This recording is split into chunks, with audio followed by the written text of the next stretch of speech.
Hashtag Young Gang. Hi. Hi, honey. How you doing? I'm fine. How are you? I'm doing pretty good. Yeah. Just, been working hard on the channel today and everything. Yeah. And now we're going to learn about stuff in the Bible. Yay. Yeah. So today we're going over Daniel 3, but if you don't remember, last time God flayed Pharaoh, which if you're unfamiliar with that term, that's where you take all the skin off of him. Anyways. Usually with like they have like flaying knives. They do. They're supposed to be really sharp. And you just separate the skin from the muscle. Right.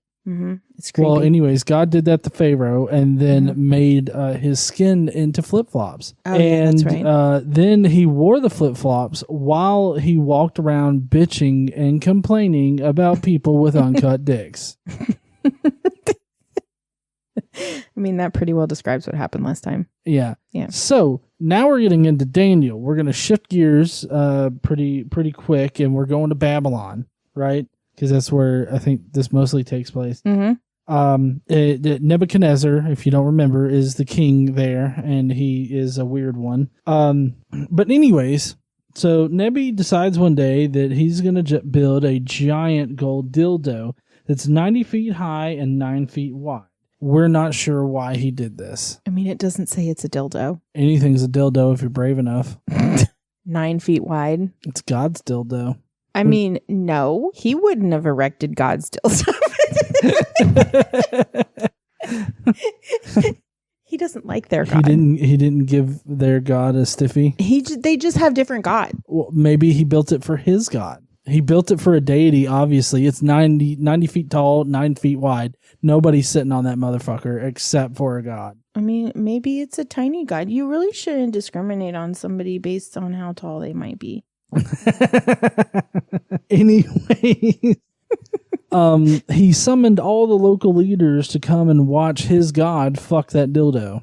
When anyone hears the band play that he's apparently set up right next to the giant statue, so he hires this mariachi band to stand right next to the statue here, and anytime anybody hears the statue play, or the mariachi band play the songs and shit, they all have to get down on their knees, prostrate themselves, meaning stick their ass up in the air for God, his God specifically, and worship the golden statue. So I'm guessing that they had those little robes that were kind of open at the end so they could bend over and then pull their robes up and show their asses like off. the hospital gowns? Yeah. Where do you suppose they found a mariachi band in the Middle East? I don't know.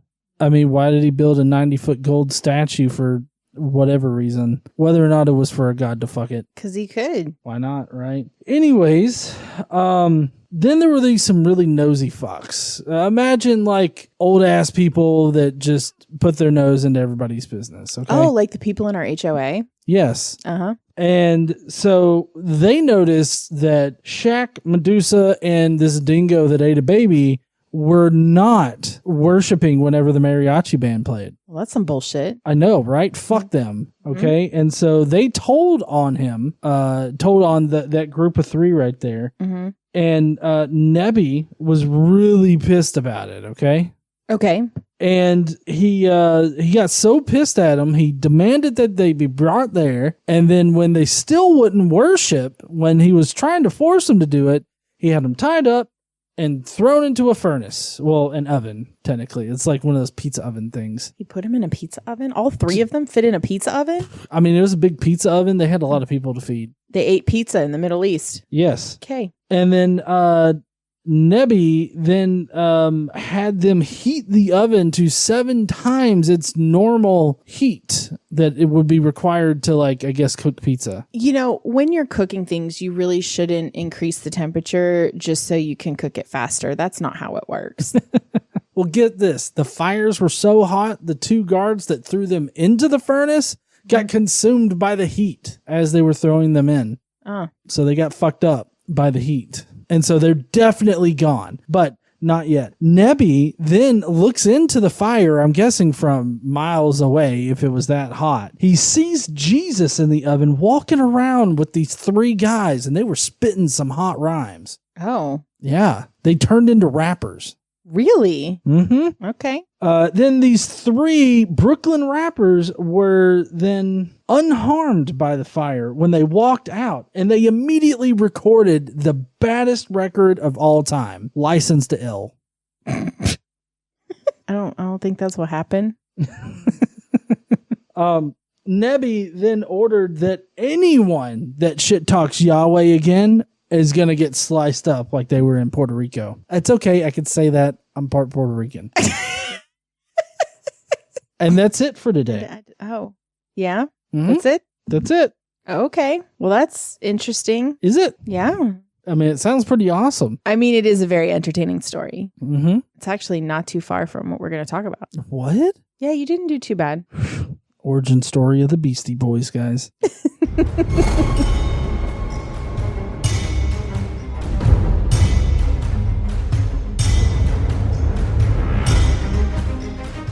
What's up, heathens? How y'all doing? So apparently I didn't do too bad. I mean, obviously there's some details that we should just go over. Isn't a very long chapter, so we should just go ahead and Cover it. yeah. Okay. Mhm. I can be cool with that. Okay, but before we do you want to talk a little bit about the Book of Daniel? Sure, lay it on me. Okay, so in case any of you didn't know, the Book of Daniel originated as a collection of stories that Jewish people would tell. And it was among the Jewish communities in Babylon and Mesopotamia during the Persian and early Hellenistic periods, which is like the 5th to the 3rd centuries BCE. Okay. And then that's the early I think books maybe 1 through 6 of Daniel. And Right. then Daniel was expanded to include his visions in chapter 7 through 12 in the mid 2nd century. Okay. Okay. It's generally agreed that Daniel is a legendary figure. They don't think that this is a person in history. He's a prophet, right? But Mm-hmm. not a real person. And they definitely weren't written by Daniel. Daniel is the hero of the story, right? Right. Okay, so Daniel is the hero of his book. And the narrator, right? And so chapter 3, which is what we're going to go over today, is different than the rest of the book in that it is the only one in which Daniel does not appear. Okay. Okay. And it's all about Shadrach, Meshach, and Abednego, right? Okay. But you might be interested to know that those are actually not their names. Those were names that the Babylonian king Nebuchadnezzar gave them because they apparently needed Chaldean names, right? Of course. So their Hebrew names were Hananiah, Mishael, and Azariah, Mm-hmm. not Shadrach, Meshach, and Abednego. But that's what they have now. So that's what we use in the story. Okay. So there's nothing that historically corroborates anything here. It's just a story.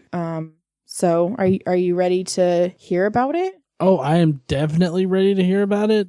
But also, it doesn't surprise me that the Bible doesn't comport with reality. Right. Yeah. All right. So we're going to just jump right in. In time, just so you know, in time, we are, which is a little weird to place this in time since it's not considered to be a real thing that happened. But Right. in time, we're about 584 BCE. Okay. And there's, it's funny. In the book, there's actually a question mark next to that because they're not exactly sure.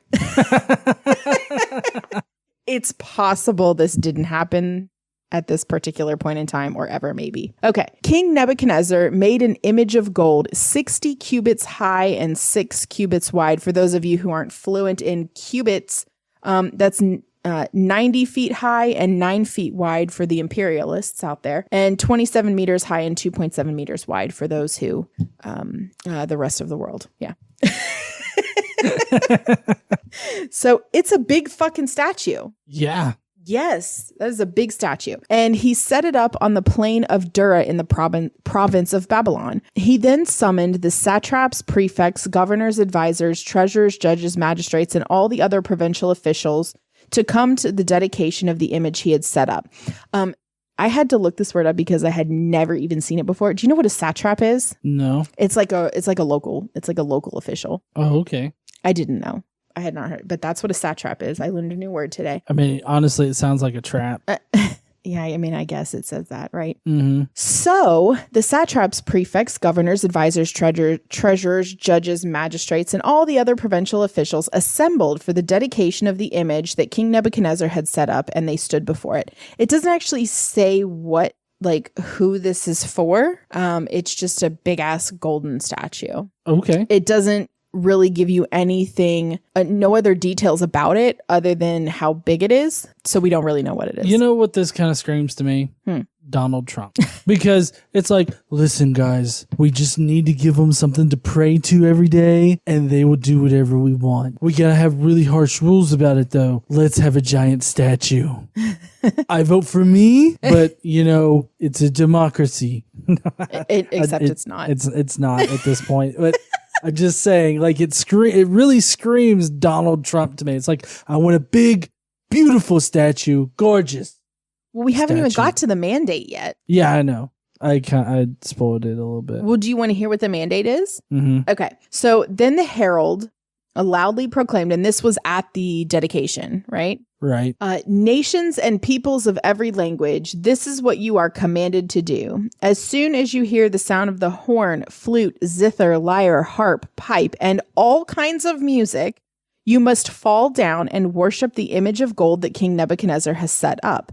Whoever does not fall down and worship will immediately be thrown into a blazing furnace. Everybody, worship now, I'll burn your ass. I see you back there. Get down.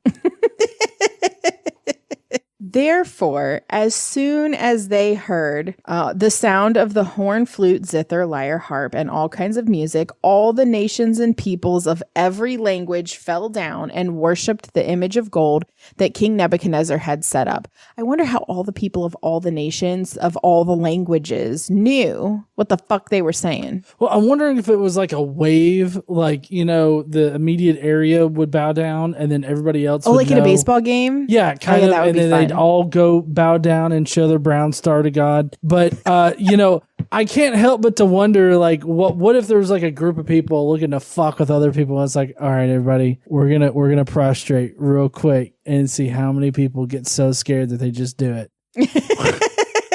I mean, honestly, if you just saw a group of people bow down, it's like, oh shit, we better do it too, because otherwise your ass is gonna get thrown in the fire. Well, I mean, they probably don't know what's gonna happen to them, but if they don't speak the same language, or maybe they had like universal translators, like in Star Trek, why not? I mean, it's the Bible. Anything can happen. Anything can happen, yeah. Right? Although I feel like if they had universal translators, that would like upset the balance of the whole Tower of Babel thing. Yeah, can you just imagine? It's like, and God made them speak all different languages, and then they're all just like, universal translator, bitch. Okay, so all the peoples did this, right? Mm-hmm. Except there were some who didn't, and it did not go unnoticed. Okay.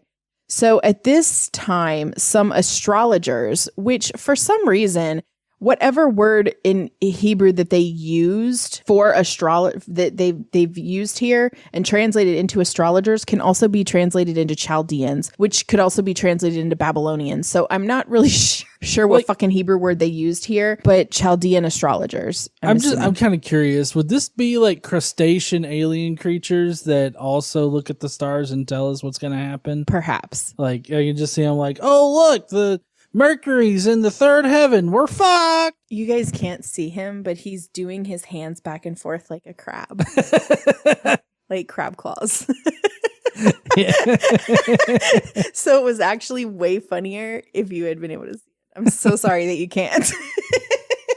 So anyway, at this time, some Chaldean astrologer people came forward and denounced the Jews. Like the Jews overall, they denounced the Jews. I don't know if Shadrach, Meshach, and Abednego were the only Jews at this particular party, but they were condemned. Are you ready? Yeah. So these Chaldean astrologers said to King Nebuchadnezzar, "May the king live forever. Your majesty has issued a decree that everyone who hears the sound of the horn, flute, zither, lyre, harp, pipe, and all kinds of music must fall down and worship the image of gold. and that whoever does not fall down and worship will be thrown into a blazing furnace. But there are some Jews whom you have set over the affairs of the province of Babylon. So I guess he gave them like leadership positions, right? Yeah. Okay. That's probably why he gave them the Chaldean names, is because he put them in leadership roles. Oh, kind of like how God did with Jacob in the desert when he naked wrestled him and renamed him Israel. Yeah. So the king renamed him. But let's see who you've set over the affairs. Okay. Shadrach, Meshach, and Abednego, who pay no attention to you, your majesty. They neither serve your gods nor worship the image of gold you have set up. So they're upset. Yeah. I feel like these are the kids in class that are like kind of like the brown nosing kids. And it's like, could you believe this? Those fucks over there aren't doing it. Fuck them. Get sick Nebby on them. So Nebuchadnezzar was mad. Yeah, needless to say. Furious with rage, Nebuchadnezzar summoned Shadrach, Meshach, and Abednego. So these men were brought before the king, and Nebuchadnezzar said to them, "Is it true, Shadrach, Meshach, and Abednego, that you do not serve my gods or worship the image of gold I have set up?" See, I think it's interesting because they're Jewish. So why would they serve your gods? Yeah. I guess because Jews at the time did. They worship their god and other gods. Yeah, I mean, that has been prevalent throughout the Old Testament, them sort of dipping in both pots. But they wouldn't, right? Right. So he continues, "Now, when you hear the sound of a horn, flute, zither, lyre, harp, pipe, and all kinds of music, if you are ready to fall down and worship the image I made, very good. But if you do not worship it, you will be thrown immediately into a blazing furnace. Then what God will be able to rescue you from my hand?" Challenge accepted. Shadrach, Meshach, and Abednego replied to him, "King Nebuchadnezzar, we do not need to defend ourselves before you in this matter. If we are thrown into the blazing furnace, the God we serve is able to deliver us from it, and he will deliver us from your majesty's hand." Now, there's an interesting footnote here, because there are two different versions of this phrase here, but they're very, very minimally different. So the one that's included in the actual Bible is the God we serve is able to deliver us from it, and he will deliver us. Okay. The footnote version, which is another translation, which could have been used, is if the God we serve is able to deliver us, then he will deliver us. So the version that's included says the God we serve can save us from you, and he will. The version not included is if he can, he will. So that, no question, right? Right. I don't know. I think that's an interesting distinction, that it could be translated either way, but they obviously included the one that was them being more certain. Right. Well, I mean, that kind of tracks with how they seem to write, because they don't want to cast any kind of doubt on God's power or ability. Yeah. So. Okay, so, but even if he does not, we want you to know, your majesty, that we will not serve your gods or worship the image of gold you have set up. So they basically said, fuck you and your statue. Right? Yeah. Then Nebuchadnezzar was furious. Then he was already pissed. Now he's even madder with Shadrach, Meshach, and Abednego. And his attitude toward them changed. He ordered the furnace heated 7 times hotter than usual. You got your magic number. And he commanded some of the strongest soldiers in his army to tie up Shadrach, Meshach, and Abednego and throw them into the blazing furnace. So these men, wearing their robes, trousers, turbans, and other clothes, were bound and thrown into the blazing furnace. The king's command was so urgent and the furnace so hot that the flames of the fire killed the soldiers who took up Shadrach, Meshach, and Abednego. And these 3 men, firmly tied, fell into the blazing furnace. Oh, shit. They got burned up quick, huh? Yep. That's how hot it was. Then King Nebuchadnezzar leapt to his feet in amazement and asked his advisors, "Weren't there 3 men that we tied up and threw into the fire?" I feel like he should know that. Why is this a question? Like, did I count wrong? I must be a little too drunk today. Did I sentence 3 guys to die in a blazing inferno? I think it was 3. Anyway, they replied, "Certainly, your majesty." He said, "Look, I see 4 men walking around in the fire, unbound and unharmed, and the 4th looks like a son of the gods." Like, is there a certain look of the son of the gods? Yes, Like, white, long blondish brownish hair. Yeah. With blue eyes. Blue eyes. Yes. Yeah, absolutely. Glowing with a white robe and skin sandals. Skin sandals. Mm-hmm. That makes sense. Usually a red sash of some sort. Right. It just seems to be like a weird thing to describe someone as like, oh, look, he looks like the son of the gods over there. I mean, it's like, who are we looking at? Chris Hemsworth or something? Like, holy I don't know. fuck. I was going to be like, I don't know. Maybe somebody would say Jason Momoa. Jason Momoa, Chris Hemsworth. Yeah. I mean, both of them are sons of gods in one respect or another. Accurate. It's probably why they were picked to play the roles, huh? Yeah. Yeah.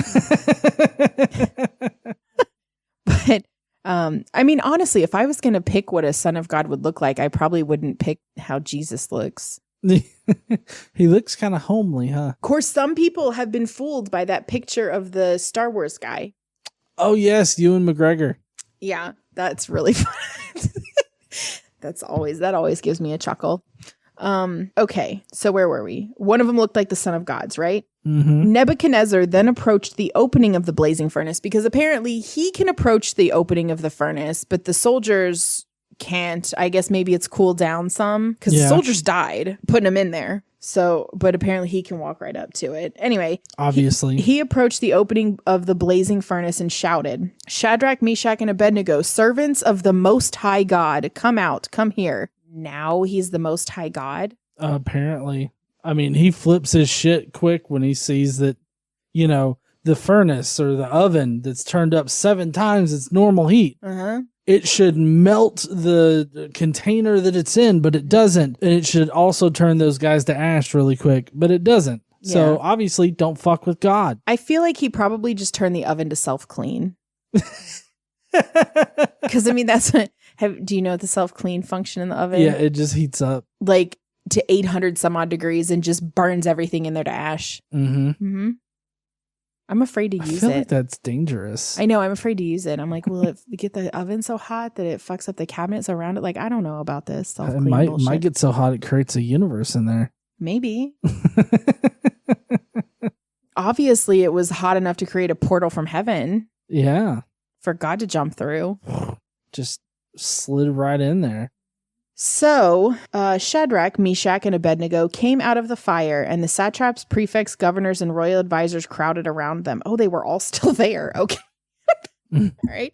They saw that the fire had not harmed their bodies, nor was a hair of their heads singed. Their robes were not scorched, and there was no smell of fire on them. Then Nebuchadnezzar said, Praise be to the God of Shadrach, Meshach, and Abednego, who has sent his angel and rescued his servants. They trusted in him and defied the king's command and were willing to give up their lives rather than serve or worship any god except their own God. Therefore, I decree that people of any nation or language who say anything against the God of Shadrach, Meshach, and Abednego be cut into pieces and their houses be turned into piles of rubble, for no other God can save in this way. That seems like a harsh sentence. Like, I mean, we say bad shit about the Yahweh God all the time. And I feel like if somebody came in here and cut us into pieces, that would be maybe a punishment that just didn't fit the crime. Yeah, I don't think the punishment did. It seems excessive. I mean, he was definitely hot-headed. Maybe it was because he was standing near the furnace. Yeah. Anyway, the king then promoted Shadrach, Meshach, and Abednego in the province of Babylon. So they got job promotions. Yeah. To first-rate rappers instead of like, you know, underground shit. Yeah. Mm-hmm. Then they really, their careers heated up. Mm-hmm. Because they were on fire. Except they weren't. So anyway, that's it for this story. Oh, okay. Yeah. So they just got that. I wonder if we hear about him again. Like, I wonder if like Daniel has to report to Medusa one day. I mean, I don't think so. Oh, okay. Oh well, that's just how the cookie crumbles in the Daniel's Bible. not in this story. Oh, I know, but I just thought that maybe later on, like I know I'm expecting the Bible to like tie shit together when I really shouldn't expect that. This story is different. Like, so the thought is this was a wholly different story, like completely separate from everything else in Daniel. Okay. I mean, to be fair, the rest of Daniel was already a collection of stories. But they think this was added in because it's the only one that doesn't really flow and doesn't have Daniel. Oh, okay. So anyway, that's all for that. Next week, we're going to get back to Ezekiel. Yay. And wait. What? It's really kind of weird because like at one point it's like, oh, we're done with Ezekiel. Yeah. And then it's like, oh, we're jumping back into Ezekiel. Why the fuck are we doing that? Well, the Daily Bible is why. I know. Yeah. I'm lamenting, I guess, bitching about the jumping back and forth. Like, Jesus Christ. But the thing is, we're not jumping, right? This is the way that this book is. I was going to say written, but composed is in chronological. Sorry, thank you. Chronological order. So they're trying to do everything how it would be in time. What jumps all over the place is the fucking Bible. No, that's what I'm complaining about. Yeah. Is the Bible jumping all over the place? Yeah. And in order to put it into like a coherent, like sequential series of events, we've got to do this shit. Yes. So we're gonna go back into, and we're gonna be at Ezekiel 40 is where we're gonna start. Okay. And this is going to be Ezekiel's great temple vision. Oh. And it's been 12 years since Ezekiel's last recorded. Right. So it's been a while. We're going to talk about that, everything that happens in relation to that. Like he gets taken to Israel. He sees the East Gate. And so he's going to talk. I mean, we get measurements, right? And details about how it's going, how what he's seeing and what it's supposed to look like. So you know how when they were building the temple before and they were talking about building it and they had all the details. I think there's details in Kings, like they had how many cubits certain things would be and what, like you're supposed to do 9,000 pineapples or whatever, like around all those details and shit. 9,000 pineapples. Yes, I remember. I mean, I think there was, what was it, like pomegranates, not pineapple, pomegranate. They did all the pomegranates and shit. Yeah. Well, so anyway, we're going to get all the details of how to build this great temple. Okay. And I mean, we go through Ezekiel 42 and that like there's Ezekiel 40, 41, and 42. That's all it is. Right. So that's going to be a little exhausting. But in Ezekiel 43, we get to when glory enters the temple. Oh, the glory. God's going to put his dick in the temple? Really? Yep. And then the holiness is going to enter the temple. Oh, wow. Mm-hmm. And then he's going to have another vision about sinners' shame. And then they're going to dedicate the altar.